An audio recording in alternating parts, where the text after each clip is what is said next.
Gumulong na sa Kamara ang pagtalakay sa panukalang magbibigay kapangyarihan kay Pangulong Bongbong Marcos para sa pansamantalang pagsuspinde ng excise tax sa mga produktong petrolyo. Mula po sa Batasang Pambansa, nasa linya ng telepono si Marian Enriquez. Marian, may pag-asa ba na maipasa agad yan sa Kamara? Ruth, sa paggulungan ng deliberasyon ng House Ways and Means Committee ngayong araw, siniguro ni Chairperson at Marikina Representative Miro Kimbo na sa Miyerkules ipapasa na nila ang panukalang magbibigay kapangyarihan kay Pangulong Bongbong Marcos para pansamantalang suspendihin ang excise tax sa produktong petrolyo upang maibsan ang epekto ng tamataas na presyo ng langis sa buong mundo. Ayon sa DOE, ang excise tax sa kada litro ng diesel ay 6 pesos habang 10 pesos naman kada litro ng gasolina.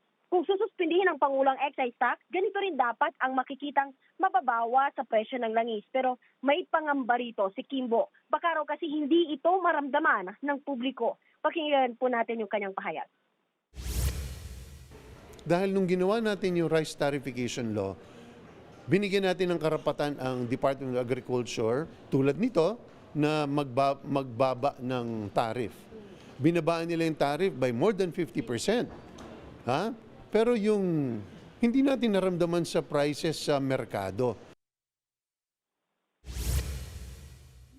Mungkahi ni Kimbo, kailangan himayin at magkaroon ng malinaw na inventory. Dapat malaman kung magkano binili ang petrolyo sa ibang bansa at saan-saan ito i-deliver. Kailangan daw ma-monitor ang bawat presyo. Narito ang kanyang pahayag. Kailangan itong sundan ng very close monitoring ng gobyerno para hindi tayong madaya at mapagsamantalahan.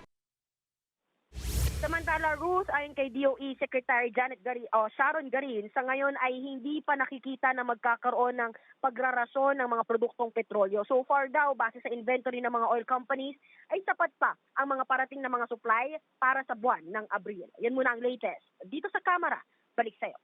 Yan po ang Express Report ni Marian Enriquez. Mga kapatid, Ruth Cabalco, para sa mabilis na pasada ng mga balitang dapat niyong malaman, mag-follow at mag-subscribe sa social media pages ng News 5.